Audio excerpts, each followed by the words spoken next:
pedoman untuk beramal, amalan yang boleh membersihkan kalbu ni, iaitu beramal, antaranya ciri beramal tu tanpa lalai. Artinya apa? Dia beramal dengan hati yang hadir.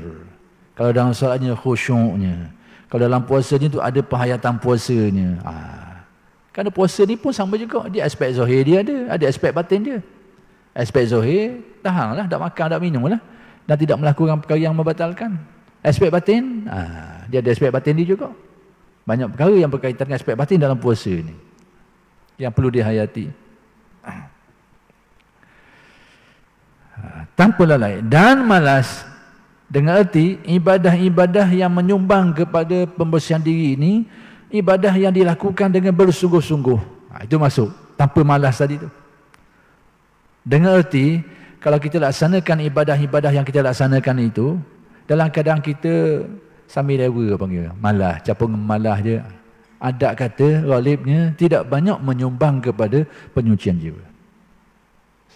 Sebab apa? Antara ciri amalan-amalan yang akan mengikih, akan menyucikan batin, dia dilaksanakan dengan bersungguh-sungguh. Dalam istilah tasawuf, dia dipanggil mujahadah. Kita lawan. Malah pun lawan, tu baik. Ada hari rajin, ringan lah. Mari hari berat. Dari mari hari berat. Masa hari rajin tu, tak ada masalah. Tapi dari mari hari berat, ni kena lawan. Lawan itu dinamakan mujahadah. Tapi bila kita lawan, akhir kali dia akan jadi ringan pula. Akan jadi ringan semula. Nama saja proses. Proses pembersihan. Kita akan menempuh semua tu. Ada hari rajin, ada hari malas. Hari rajin mudah. Hari malas tu kena lawan. Lawan itu mujahadah. Jadi ini dah antara kunci amalan yang akan insya-Allah mempengaruhi, berkesan dalam usaha nak menyucikan batin. Baik. Kemudian Aisyah radhiyallahu anha berkata, Rasulullah sallallahu alaihi wasallam telah bersabda, laksanakanlah amal perbuatan itu sekuat tanganmu, yakni sekuat tenagamu. Sesungguhnya Allah tidak jemu menerima dan memberi pahala hingga kamu jemu beramal. Maksudnya kita diperintahkan supaya membuat sesuatu amalan menurut sekuat tenaga kita, menurut kemampuan kita. Lagi kita mampu, buatlah. Dan dari segi penerimaan dan ganjaran pahala itu tidak akan terhenti selagi kita buat. Sampailah kita jadi malas nak buat. Tak laksanakanlah, barulah.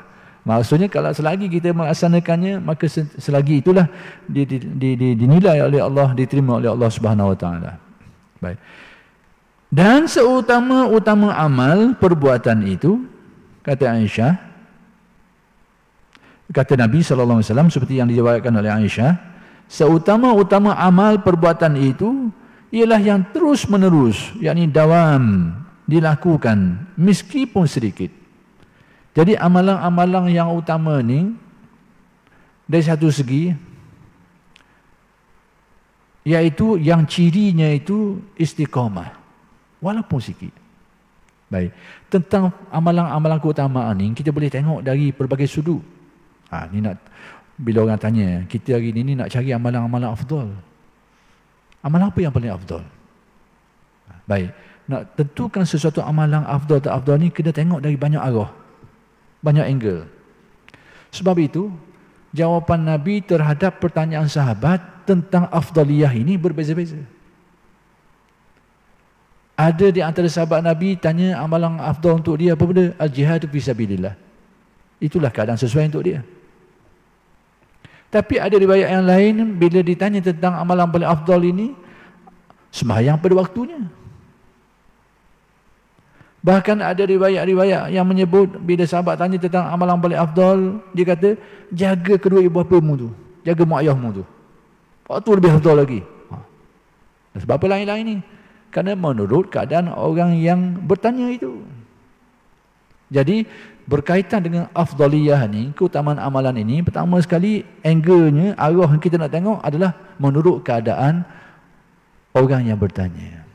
Orang yang ada mak ayah dah ogok, sakit, uzur, perlukan bantuan, itulah utama untuk dia. Mak ayah dah ogok, dia buat kerja lain pula dah.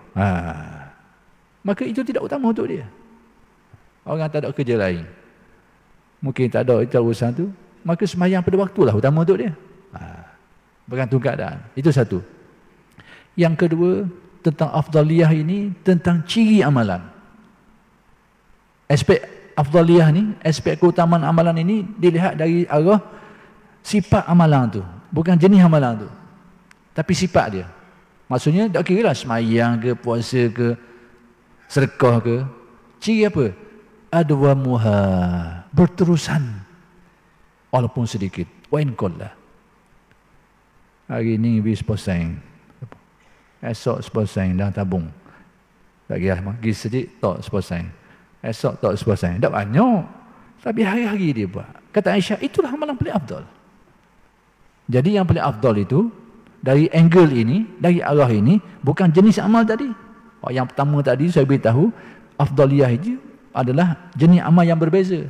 Dan itu menurut orang yang bertanya. Tapi dari segi lain pula ni, afdaliyah amal ni adalah bukan dari segi jenis amal tu, tapi ciri amal tu, iaitu ciri yang amal yang berterusan. Hari ni berasa murah hati sekarang. 1000 je derma. Bila pula? 5 tahun pula baru nak derma pula. Hari dia mari murah hati kok, merembah 1000 tak sekarang. 10 tahun pula baru bermula. Contoh. Itu tidak istiqamah. Tapi hak ni mungkin seria je. Seria. Minggu ni seria. Jumaat minggu depan seria. Minggu depan seria. Contoh. Tapi adwamuha, itulah paling afdal. Jadi afdaliyahnya dari segi cirinya itu berterusan. Ada satu angle lagi. Ada satu angle lagi yang memperlihatkan sudut afdaliyah ini. Lain daripada dua yang pertama yang sebut tu. Iaitu apa yang ditanyakan oleh sahabat tentang, ada sahabat tanya, amalan apa yang paling afdal? Apa Nabi jawab? Al-imanu billah. Sahabat tanya tentang amalan. Sebut amalan tahulah. Semayang ke, puasa ke. Tapi Nabi jawab, lari daripada apa yang ditanya itu. Al-imanu billah. Beriman kepada Allah. Itulah amalan paling afdal. Guna ni. Nak kabarnya. Afdaliyah amalan manusia itu adalah menurut hatinya, kalbunya. Tak kira jenis amalan apa benda. Semayang ke, puasa ke. Yang menentukan afdaliyah untuk orang itu adalah apabila dia dilaksanakan dengan penuh keimanan. Dan iman paling afdal itu iman yang guna. Iman yang disabdakan oleh Nabi SAW. Afdalul imani an ta'lama anna Allah syahiduka haitsuma kunta. Iman yang paling afdal ialah engkau benar-benar mengetahui, meyakini, merasai Allah itu menyaksi, melihat dirimu di mana engkau berada. Jadi tak kira semayang ke, puasa ke, orang yang melaksanakan amalan ini dalam keadaan hatinya hadir seperti tadi, itulah paling afdal untuk diri dia. Jadi afdaliyah ibadah ini boleh kita tengok dari sudut segi, banyak segi. Jadi kalau tengok pertama tu Nabi khabar beza-beza, bergantung orang tanya. Tapi kita ni bahagian dua tengok. Amalan yang cirinya berterusan walaupun sikit, jaga. Itu. Yang kedua, amalan yang disertai dengan hati yang tulus, hati yang muraqabah, hati yang hadir. Itulah yang akan memberikan nilai yang kepada amalan. Sekalipun amalan kita buat itu kecil je, sekalipun kecil, tapi dia tetap menjadi amalan yang afdal.